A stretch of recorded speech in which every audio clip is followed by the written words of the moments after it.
যারা ঘুমিয়ে আছেন অনেকে, যারা আমাদের পূর্বে যারা ছিল, আবার কিছুদিন পরে আমরাও থাকবো না, আমরা ওই কবরস্থানেই 3.5 হাত জায়গার মালিক হব। দুনিয়ায় যে যত বড় হই না কেন, যত গাড়ি বাড়ি মালিক হই না কেন, মরার পরে আমার আপনার 1 পয়সার দাম নাই। মরার পর আমার আপনার 1 পয়সার দাম নাই। আমাকে সাথে সাথে এই সুন্দর বাড়ি থেকে, এই সুন্দর ঘর থেকে আমাকে টাইনা নামে উঠানে নামে দেবে, উঠানে নামে কিছুক্ষণ রাখবে, কিছুক্ষণ পরে মানুষকে ডাকাডাকি করে তাকে গোসল দিয়ে কবর খনন করে কবরে চিরজনমের জন্য আমাকে আপনাকে শুয়ে দেবে। আর কোনো দিন এই দুনিয়ার আলো বাতাস দেখা যাবে না। আমাদের পূর্বে যারা ছিল তাদেরকে কবরে রেখেছি, আর কোনোদিন তাদের খবর নিতে পারছি? কোনোদিন খবর নিতে পারে নাই, খোঁজ নিতে পারে তারা কেমন অবস্থা আছে। রাসূলুল্লাহ সাল্লাল্লাহু আলাইহি ওয়াসাল্লাম বলেছেন, ইমান আমল নিয়ে গুনাহ মাফ করে আল্লাহর হুকুম 5 ওয়াক্ত নামাজটা পড়ে যদি আমরা কবরে যাইতে পারি, এই কবরটাকে আল্লাহ রাব্বুল আলামিন কি করবেন? এই কবরটাকে জান্নাতের বাগান বানিয়ে দিবেন। সুবহানাল্লাহ। রাসূল বলেছেন, এই যে মানুষ কবরে যায়, কবরটা কারোর জন্য জান্নাতের বাগান হয়, এই কবরটা কারোর জন্য জাহান্নামের একটা গর্ত হয়। এখন আমি আপনি চাই আমার কবরটা কি জান্নাতের বাগান হোক নাকি? এই কবরটা আমার আপনার জন্য সুখের জায়গা হোক। দুনিয়া সুখ না, দুনিয়ার দুঃখ না। এই দুনিয়ার সুখ একদিন শেষ হয়ে যাবে, দুনিয়ার দুঃখ একদিন শেষ হয়ে যাবে। কিন্তু মরার পরে যদি আমার জীবনে দুঃখ এসে যায়, আমার কবরে সওয়াব ঠিক মতো আমি দিতে না পারি, তাহলে আমার কবরে আগুন জ্বালিয়ে দেওয়া হবে। রাসূল বলেন, কবরে 3টা প্রশ্ন করা হবে। যেই ব্যক্তি 3টা প্রশ্নের সঠিক জবাব দিতে পারবে, তার কবরটাকে জান্নাতের বাগান বানিয়ে দেওয়া হবে। আর প্রশ্নের উত্তর যদি সে দিতে না পারে, তার কবরে 3টা আযাব শুরু হয়ে যাবে। কয়টা আযাব? 3টা আযাব। 1 নম্বর আযাব হলো তার কবরে আগুন জ্বালিয়ে দেওয়া হবে। এই আগুনে কিয়ামত পর্যন্ত তাকে পড়তেই থাকবে, আগুনের শাস্তি তাকে দিতেই থাকবে। আর প্রশ্নের উত্তর যদি সঠিকভাবে না দিতে পারে, তাহলে এই মুর্দার ব্যক্তির কবরে 99টা সাপ দেওয়া হবে। কয়টা সাপ? 99টা সাপ। কয়টা সাপ? 99টা সাপ। এই 99টা সাপ যারা বেনামাজি তারাই প্রশ্নের উত্তর দিতে পারবে না। তাদের কবরে সাপ যখন ঢুকিয়ে দেওয়া হবে, 1টা না 2টা, 99টা সাপ। একটা সাপই যদি দুনিয়ার বুকে একটু শুষ মারতো, তাহলে দুনিয়ার সব কিছু পুরো ছারখার হয়ে যেত। এরকম 1টা না 2টা না 99টা সাপ এই মৃত ব্যক্তিকে পেঁচিয়া তাকে দংশন করতে থাকবে। বলে নাউযুবিল্লাহ। আর এই মুর্দা ব্যক্তির কবরে যদি জবাব সঠিকভাবে না দিতে পারে, তাহলে তার কবরের মধ্যে একজন অন্ধগতি ফেরেশতা একটা বিশাল বড় তামুগরি নিয়ে, হাতুড়ি নিয়ে তার মাথার মধ্যে শুধু কিয়ামত পর্যন্ত আঘাত করতেই থাকবে, আঘাতের পর আঘাত করতে থাকবে। এরকম ওই লোকটাকে এমনভাবে আঘাত করবে, লোকটা মাটির মধ্যে 70 গজ ডেবে যাবে। আবার ওখানে হবে, আবার তাকে হাতুড়ি মারা হবে। এইভাবে কিয়ামত পর্যন্ত তাকে মারতেই থাকবে। তাহলে যদি আমার প্রশ্ন যদি কঠিন হয়ে যায়, প্রশ্ন কঠিন কাদের জন্য হবে?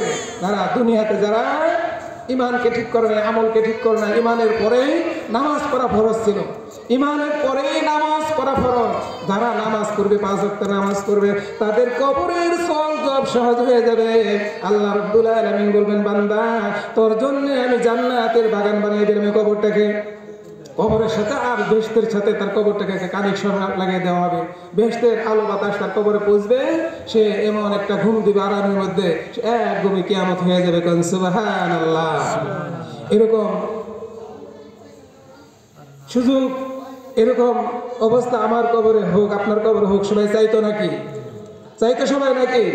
কবরে যদি আমার সওয়াব সহজ হয়, তাহলে প্রথম নাম্বারে কাজ লাগবে, সেটা হলো আল্লাহর উপর অবিচল ঈমান। আল্লাহর উপর কি লাগবে? ঈমান লাগবে। এই জন্য একটা আয়াত তেলাওয়াত করেছিলাম, ওয়াকাদা রাব্বুকা আল্লা তা'বুদু ইল্লা ইয়াহু। আল্লাহ রাব্বুল আলামিন আমাদেরকে হুকুম করেছেন, নির্দেশ করেছেন, আল্লাহ রাব্বুল আলামিন আমাদেরকে নির্দেশ করেছেন, ওয়াকাদা রাব্বুকা আল্লা তা'বুদু ইল্লা ইয়াহু।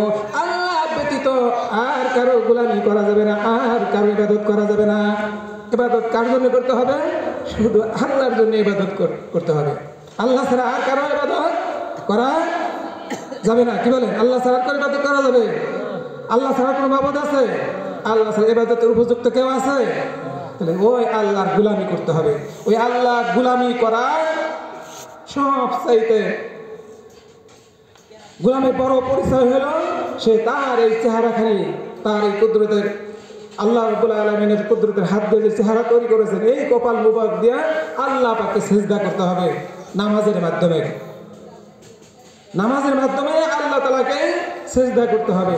যারা কিনা আল্লাহ তাআলাকে সিজদা করবে, 5 বার সিজদা করবে, 5 বার সিজদা করবে এই নামাজের মাধ্যমে, তার কবরটাকে আল্লাহ তাআলা নূরে নূরান্বিত করে দিবেন। নামাজ পড়ার কারণে নামাজি ব্যক্তির কবরকে আল্লাহ তাআলা কি করবেন? আল্লাহ তাআলা নূর দিয়ে ভরে দেবেন। তার কবরের সওয়াব কি সহজ হয়ে যাবে, তার কবরের সওয়াব কি হয়ে যাবে? সহজ হয়ে যাবে। এই জন্য আল্লাহ তাআলার প্রতি ঈমান আনার পরে আল্লাহর হুকুম 5 ওয়াক্ত নামাজ আমাদেরকে পড়তে হবে। প্রিয় ভাইরা, আমি আপনাদের সামনে আমি যে প্রথমে আলোচনা করতেছিলাম যে এই মাহফিলগুলো হলো আমাদের জন্য নাজাতের ওসিলা। এই মাহফিলে আসলে আমাদের গুনাহ মাফ হয়। এখান থেকে তওবা করে বাড়ি ফিরে যায়, বাড়ি ফিরে যাওয়ার আগেই আল্লাহ রাব্বুল আলামিন জিন্দেগীর সব গুনাহ মাফ করে দেবেন। মাফ তো করবেনই, আবার সেই গুনার জায়গাগুলো আল্লাহ তাআলা নেকির দ্বারা পরিবর্তন করে দেবেন। কোন সুবহানাল্লাহ। আল্লাহ রাব্বুল আলামিন এই পবিত্র দিল, পবিত্র আত্মাকে পছন্দ করে। আল্লাহ রাব্বুল আলামিন আমাদের এই পবিত্র দিলকে পছন্দ করেন, পবিত্র আত্মাকে পছন্দ করেন। আমরা যখন আরশে ছিলাম আমাদের দিল ছিল কি একদম পরিষ্কার, ঝকঝকা, ফকফকা, এর মধ্যে কোনো পাপ ছিল না, পঙ্কিলতা ছিল না, একদম স্বচ্ছ পরিষ্কার। এই পবিত্র দিল দিয়ে আল্লাহ রাব্বুল আলামিন পৃথিবীতে পাঠিয়ে দিয়েছেন। বান্দা, এই পবিত্র আমানত তোমার কাছে দিলাম, এই পবিত্র আমানত নিয়ে যদি আবার আমার কাছে ফিরে আসতে পারো, আমি আল্লাহ রাব্বুল আলামিন তোমার জিন্দেগীর গুনাহ মাফ করে দিয়ে তোমার জন্য বিশাল জান্নাত আমি বানাইছি, সেখানে তোমাকে প্রবেশ করাইতাম। সুবহানাল্লাহ। তওবা করে মাফছে যে তোমার পবিত্র দিল নিয়ে আবার কবরে আসতে পারো, আমি আল্লাহ তাআলার কাছে আমানত ফেরত দিতে পারো, আমি তোমাদেরকে মাফ করে দেব, আমার বিশাল জান্নাতের মালিক তোমাকে বানিয়ে দেব। কোন সুবহানাল্লাহ। আল্লাহ সেই জান্নাতে যেতে চাইতে সবাই নাকি? আল্লাহ তাআলা আমাদের সবাইকে কবুল করুন। প্রিয় ভাই আমার, হযরত ইউসুফ আলাইহিস সালাম, হযরত ইউসুফ আলাইহিস সালাম উনি যখন মিশরের বাদশা হইলেন, ইউসুফ আলাইহিস সালাম মিশরের বাদশা হইলেন, তখন ওনার একজন ভাল্য বন্ধু ছিল। সে যখন জানতে পারলো যে আমার সে বাল্যকালের বন্ধু সে মিশরের বাদশা হয়েছে, অনেকদিন হয় তার সাথে দেখি না, ছোটবেলায় খেলাধুলা করছি, আর ছোটবেলায় তারপরে ইউসুফ আলাইহিস সালাম যখন তাকে অল্প বয়সে, ছোট বয়সে তার ভাইরা যখন তাকে কুয়ায় ফেলে দিল, সেই কুয়ায় থেকে আল্লাহ রাব্বুল আলামিন তাকে উদ্ধার করে মিশরের রাজদরবারে যখন তাকে লালিত পালিত করলেন, সেখান থেকে আল্লাহ রাব্বুল আলামিন আবার সেই মিশরের কি করলেন? বাদশাহী বানিয়ে দিলেন। তখন তার বাল্যবন্ধু শুনল যে আমার সে বাল্যবন্ধু অনেক মিশরের বাদশা হয়েছে, সে কেনান দেশ থেকে। উনি ইচ্ছা করলো আমার বন্ধুর সাথে আমি একটু দেখা করব, বন্ধুর সাথে দেখা করব, এই উদ্দেশ্য নিয়ে একটু গাঠুরি বান্ধা নিজের মাল সামানাল জোয়ার করে বন্ধুর সাথে দেখা করার জন্য কেনান দেশ থেকে এরকম কোথায় চললাম? মিশরের দিকে চলল। এখন মিশরের বাদশাকে পয়গাম্বর হযরত ইউসুফ আলাইহিস সালাম, ইউসুফ আলাইহিস সালাম আজকে পয়গাম্বর, উনি রাজ দরবারে বসা, রাজ দরবারে ঘুমান, রাজ দরবারে থাকেন। ওনার বাহিরে এরকম গেট রয়েছে, এরিয়া রয়েছে, সেখানে অনেক প্রহরীরা পাহারা থাকে। যিনি বাদশা তারও তো রাজদরবারে পাহারাদারি থাকবেই, বিশাল গেট আছে, আর অনেক গেটের ভিতরে সেখানে উনি থাকেন। তো ইউসুফ আলাইহিস সালামের বাল্য বন্ধু যখন তার বন্ধুর সাথে দেখা করতে গেছে, এখন বলছে যে প্রহরীরা, সে দারোয়ানগণ গেট খুলে দাও, আমি আমার বন্ধুর সাথে দেখা করব। এখন দারোয়ানগণ বলে এটা পাগল, সাধারণত গাঠটি বুঝতে বেঁধে পুটলা বেঁধে নিয়ে এসে কাহে করে, আর সে নাকি তার বন্ধু ইউসুফ আলাইহিস সালাম বন্ধু বলতেছে বন্ধুর সাথে দেখা করবো। যাও, দূর হয়ে যাও। কোথায় দেশের প্রেসিডেন্ট বাদশা, আর তুমি একজন ফকির, তুমি তার সাথে দেখা করবা, সে নাকি তোমার বন্ধু, যাও ফিরে যাও, দেখা করা সম্ভব না। বাদশার সাথে দেখা করতে হলে এরকম কার্ড লাগবে, পারমিশন লাগবে, তার পারমিশন নিয়ে আসো, তারপরে তোমাকে দেখার সুযোগ করে দেব। এখন এই বন্ধু বলতেছে, ওগো দারোয়ানগণ, ওগো বাদশার দারোয়ানগণ, পুলিশগণ, তোমরা আমাকে গেট ছেড়ে দাও, আমার বন্ধুর সাথে আমি দেখা করব। বন্ধুর সাথে দেখা করতে গেলে কোনো পারমিশন লাগে না, বন্ধুর সাথে দেখা করলে কোনো পারমিশন লাগে না। বন্ধুর সাথে যদি দেখা পারমিশন লাগে, তাহলে এমন বন্ধুর সাথে দেখা করা আমার দরকার নাই। এইভাবে বারবার চেষ্টা করার পরে তারা যখন তাকে ঢুকতে দেয় না, এরকম সারাদিন চেষ্টা করেছে, আবার গাড় ধাক্কা দিয়ে দিয়েছে, আবার তাকে চেষ্টা করেছে, এরকম করতে করতে বিকাল যখন হয়ে গেল, এবার যখন চলেই যাবে বলতেছে যে ভাই চলেই যখন যাব,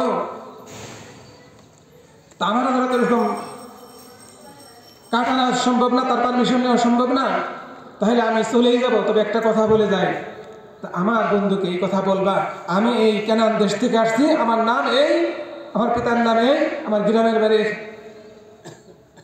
এখানে, তো এই কথাটা আমার বন্ধুর কাছে যে বইল।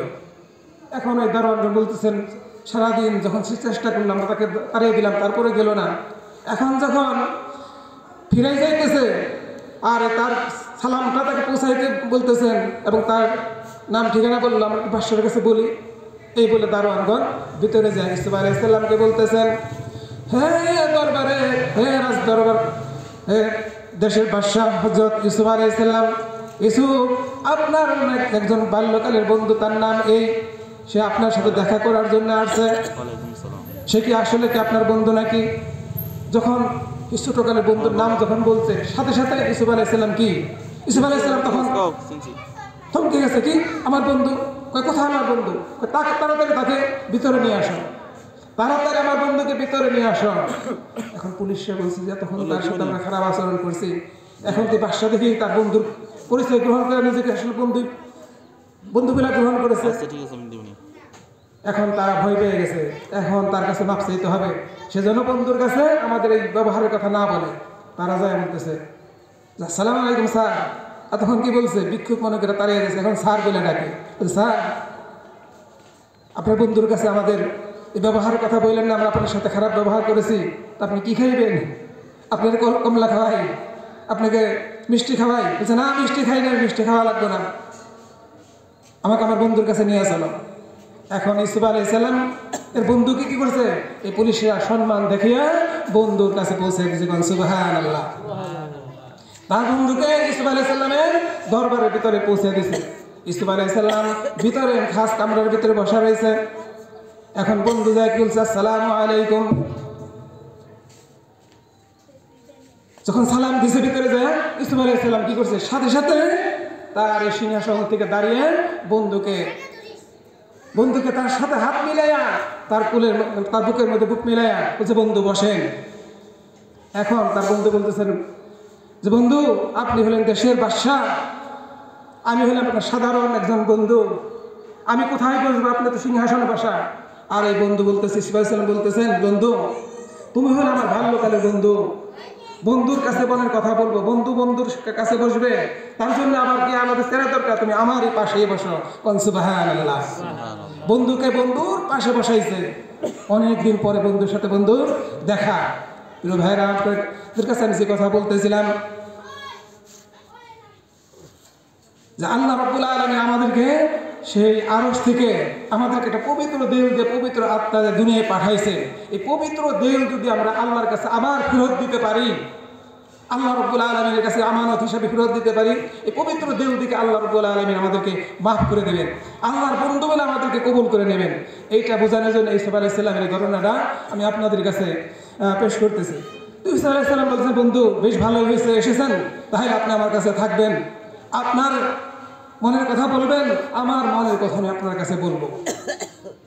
এখন এই ইউসুফ আলাইহিস সালামের বন্ধু বলতেছেন ইউসুফ তুমি কেন দেশে থাকতা, ছোটবেলার বন্ধু, তুমি মিশরের বাদশা কিভাবে হইলে, আমার একটু খুলে বলো তো দেখি, আমার একটু আশ্চর্য মনে হইতেছে, কিভাবে তুমি কেন দেশের বাদশা হইলে, মিশরের বাদশা হইলে। ইউসুফ আলাইহিস সালাম বলতেছে বন্ধু সব তোমার কাছে খুলে খুলে বলবো। তো বন্ধু তুমি আমার সাথে দেখা করার জন্য আসলা, এতদিন পরে বন্ধুর সাথে বন্ধুর দেখা হবে, তুমি আমার কাছে আসলা, আমার জন্য কি নিয়ে আসছো, সুবহানাল্লাহ। বন্ধুর কাছে গেছে, বন্ধু তার মনের ভাব বিনিময় করবে, এখন বন্ধু বলতেছে বন্ধু আমার জন্য কি নিয়ে আসছো। ইউসুফ আলাইহিস সালামের বন্ধু বলতেছেন ও বন্ধু আমি তোমার সাথে দেখা করব, এই জন্য 2 দিন ধরে 3 দিন ধরে আমি এরকম অনেক চিন্তা ভাবনার মধ্যে আছে, আমার বন্ধুর সাথে দেখা করব, কি নিয়ে গেলে বন্ধুর মন রক্ষা করা যায়, বন্ধু খুশি হবে, আমি এরকম বাজারে গেলাম, বাজারে যাই আমি কি কিনলে বন্ধুর জন্য মানানসই হবে, অনেক চিন্তা ভাবনা করলাম, বাজারে গেলাম, ঘোরাফেরা করলাম, আমার কাছে মনে হলো এটা বন্ধুর জন্য মানাবে না, এরকম ঘোরাফেরা করতে করতে আমি আপনার জন্য তেমন কিছুই আনতে পারি নাই, একদম খালি হাতেও আসি নাই, তবে কিছু একটা নিয়ে আসছি। এখন বন্ধু তুমি বলো, তুমি কি করে এই মিশরের বাদশাহ হইলে? এখন ঈসা আলাইহিস সালাম বলতেছেন, বন্ধু আমি আমার এই জীবনের একটু গল্প বলি, তা আপনিও কি করেন, আপনার এই প্রেজেন্টেশন যেটা, উপহার যেটা, এটা বের করেন। এখন ঈসা আলাইহিস সালাম বলতেছেন, আচ্ছা বন্ধু তাহলে শোনো আমার জীবনের গল্প। ওয়াই পরে কান্দে ইউসুফ হায়রে হায়, মরণ কালে না দেখিলাম বাবু মায়। আমার ভাইরা কি করলো, আমাকে কুয়ায় ফেলে দিল, আমাকে কুয়ায় ফেলে দিল। কুয়ায় পরে কান্দে ইউসুফ হায়রে হায়, মরণ কালে না দেখিলাম বাপু মায়। কোথায় রইলেন প্রাণের বিপদে, আপনার ইউসুফ মারা যায় গো কুয়াতে, আপনার ইউসুফ মারা যায় গো কুয়াতে। যত ছিল সাপ বিচ্ছু কুয়াতে, রহম করলেন মাবুদ আল্লাহ আমাকে, রহম করলেন মাবুদ আল্লাহ আমাকে। বিপদে পড়লে বাঁচিয়ে দেন কে? বিপদে পড়লে বাঁচাবেন কে? আল্লাহ। এরকম যদি আমরা বিপদে পড়ি, সে আল্লাহর কাছে যদি আমরা সাহায্য চাই, আল্লাহ তাআলা আমাদেরকে উদ্ধার করবেন। দুনিয়ার কোনো মানুষ কোনো উপকার করতে পারবে না যদি আল্লাহ না চান। তো ইউসুফ আলাইহিস সালাম এরকম তাকে কুয়ায় ফেলে দিল, সেখান থেকে বাঁচারই কথা ছিল না। আল্লাহ রাব্বুল আলামিন কি করলেন, তাকে সেখান থেকে বাঁচিয়ে দিলেন। মিশরের রাজদরবারে কিছুদিন থাকলেন, কিছুদিন জেলখানায় থাকলেন। সেখান থেকে আল্লাহ রাব্বুল আলামিন দোয়া করে মিশরের কি করছেন, বাদশাহ বানিয়ে দিয়েছেন। এত কষ্ট দিলেন আল্লাহ যাকে, মিশরের বাদশাহ করলেন আমাকে, মিশরের বাদশাহ করলেন আমাকে। তাহলে এই গজলের মাধ্যম দিয়ে তার জীবনের কিছুটা হলো বুঝতে পারলাম যে সে মিশরের বাদশাহ আল্লাহ তাআলা কিভাবে বানাইলেন। আল্লাহ যাকে চান আল্লাহ তাআলা কি করেন, আল্লাহ তাআলা এরকম রাস্তার ফকির গৌকি বাদশাহ বানাইতে পারেন। আবার বাদশাহ যিনি আছেন রাজদরবারে, রাজদরবারের বাদশাহকে আল্লাহ তাআলা কি করেন, কারিগররা ওই রাজ ভিখারি বানাইতে পারেন কি আল্লাহ তাআলা? আল্লাহ তাআলা সবই পারেন। যে আল্লাহর উপরে যারা ভরসা করবে আল্লাহ তাআলাই তাদের একমাত্র অভিভাবক হয়ে যাবে। ওয়ামান ইয়াতাওয়াক্কাল আলাল্লাহি ফাহুয়া হাসবুহ, যারা আল্লাহর উপরে পরিপূর্ণ ভরসা করবে আল্লাহ রাব্বুল আলামিন তাদের জন্যই যথেষ্ট হয়ে যাবেন। কোন সুবহানাল্লাহ। আচ্ছা বন্ধু, এবার আপনার প্রেজেন্টেশন বের করেন, গিফট বের করেন। এবার ইউসুফ আলাইহিস সালাম বন্ধু কি করতেছেন, তার এই গাছেরটা খুলে সেখান থেকে একটা আয়না বের করলেন। কি বের করলেন? আয়না বের করলেন। এই আয়নাটা বের করে ইউসুফ আলাইহিস সালামের কাছে দিলেন। ভাই ইউসুফ, বন্ধু ইউসুফ, নেন আপনার জন্য প্রেজেন্টেশন আনছি, হাদিয়া আনছি। ইউসুফ আলাইহিস সালাম আয়নাটা হাতে নিলেন। ইউসুফ আলাইহিস সালাম আয়নাটা হাতে নিলেন। হাতে নেওয়ার পরে ইউসুফ আলাইহিস সালাম কান্না শুরু করে দিলেন। ইউসুফের বন্ধু বলতেছেন, ইউসুফ আলাইহিস সালামের বন্ধু বলতেছেন, হায়রে আমি কি প্রেজেন্টেশন আনলাম, আমার প্রেজেন্টেশন পাই আপনি বন্ধু খুশি হয় না? এই প্রেজেন্টেশন না আনাই ভালো ছিল, কেন আমি এই সাধারণ প্রেজেন্টেশন আনলাম, এই উপহারটা আনলাম। ওই বন্ধু দয়া করে আমাকে মাফ করে দেন, আপনি হলে দেশের বাদশাহ, আপনার উপযুক্ত আমি কোনো হাদিয়া আনতে পারি না, এই জন্য আমাকে ক্ষমা করে দেবেন। ইউসুফ আলাইহিস সালাম বলতেছেন, বন্ধু তুমি সাধারণ কোনো উপহার আনো নাই, তোমার উপহারের কোনো তুলনা হয় না। আমি তোমার সাধারণ প্রেজেন্টেশন মনে করে, উপহার মনে করে আমি কান্দি না। আমার একটা কথা মনে পড়ে গেল, আমি সেই কথা মনে করে কাঁদতেছি।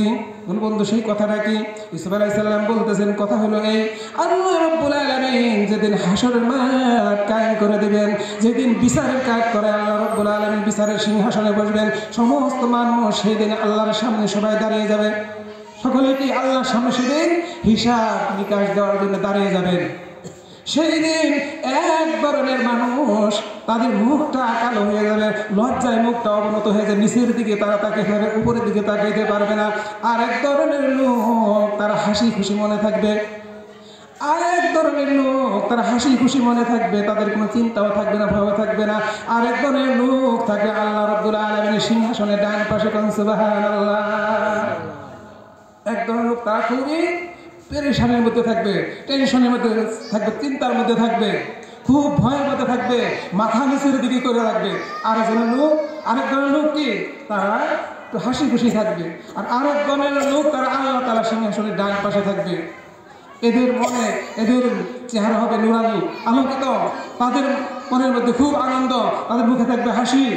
আল্লাহ রাব্বুল আলামিন বলবেন, ও আমার সিংহাসনের ডান পাশের লোকেরা, তোমরা কারা? তোমাদের মনের মধ্যে তো হাসি খুশি কেন? তোমাদের চেহারা কেন তো উজ্জ্বল? এই লোকগুলো বলবে রব্বুল আলামিন, আমরা হইলাম আপনার বন্ধু। সুবহানাল্লাহ। এরা কারা? আল্লাহর বন্ধু। আমরা বন্ধুর কাছে আসছি, বন্ধুর কাছে থেকে আমরা হাতিয়া গ্রহণ করবো, বন্ধুর উপহার গ্রহণ করব। বন্ধুর কাছে আসলে বন্ধুর কোনো লজ্জা থাকে না, ভয় থাকে না, কোনো চিন্তার কারণ থাকে না। আপনি কোরআনে বলছেন, আলা ইন্না আউলিয়া আল্লাহি লা খাউফুন আলাইহিম ওয়ালা হুম ইয়াহজানুন। জমিনের মধ্যে যারা আল্লাহর বন্ধু হবে, আল্লাহর মনোনীত বান্দা হবে, আল্লাহর প্রিয় বান্দা হবে, তাদের কোনো ভয় নাই, তাদের কোনো চিন্তা নাই, তাদের দুঃখের কোনো কারণ নাই। আমরা হইলাম আপনার বন্ধু। আল্লাহ বলবেন, তোমরা আমার বন্ধু, তোমরা যে আমার বন্ধু এটার প্রমাণ কি? তোমরা আমার বন্ধু এটার প্রমাণ কি? আমার একটু প্রমাণ দেখাইতে হবে তো। বন্ধু বলবে, এই মানুষগুলা বলবে, ও আমার আল্লাহ রব্বুল আলামিন, আমরা হলাম আপনার বন্ধু।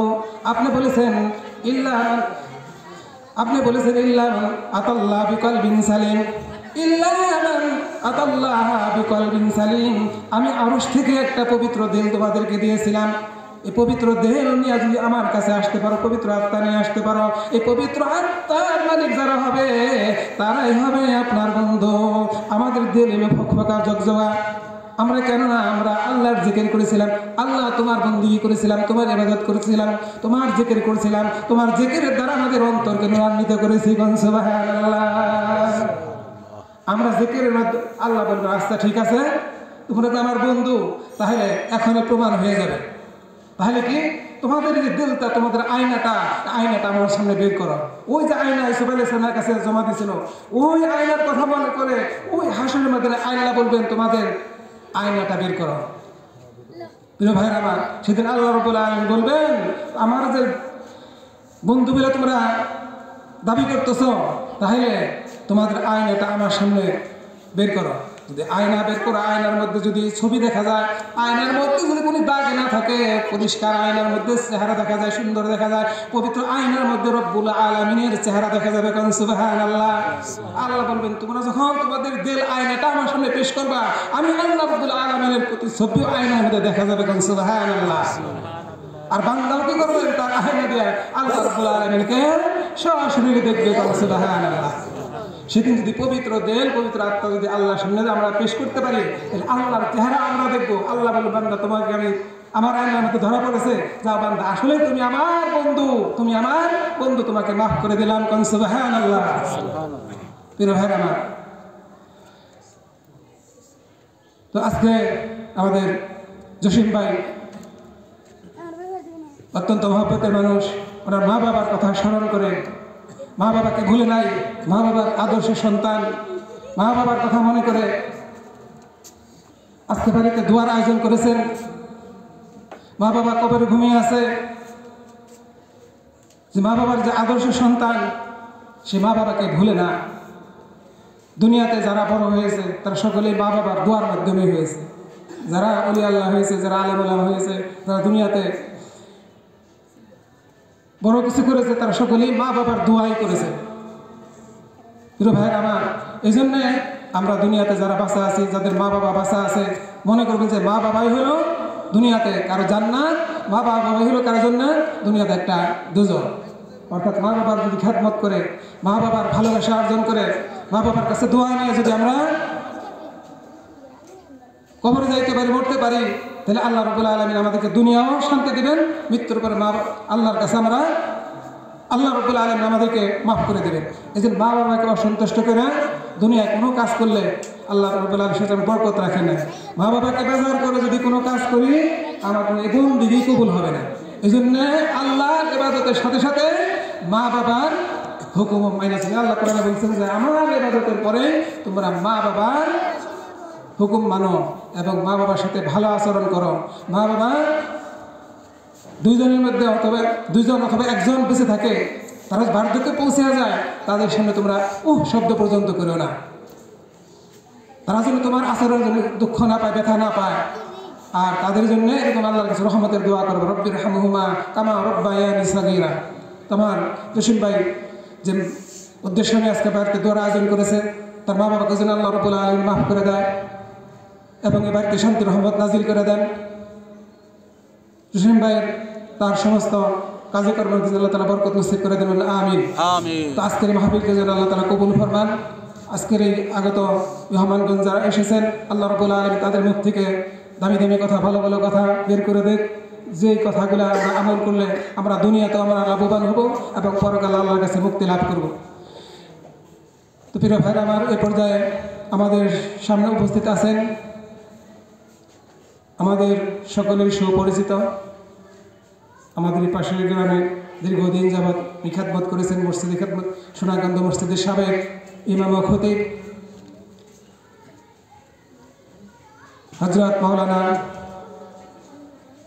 শামসুদ্দিন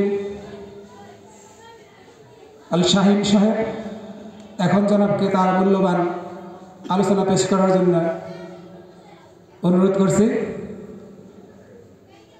আসসালামু আলাইকুম ওয়া রাহমাতুল্লাহ।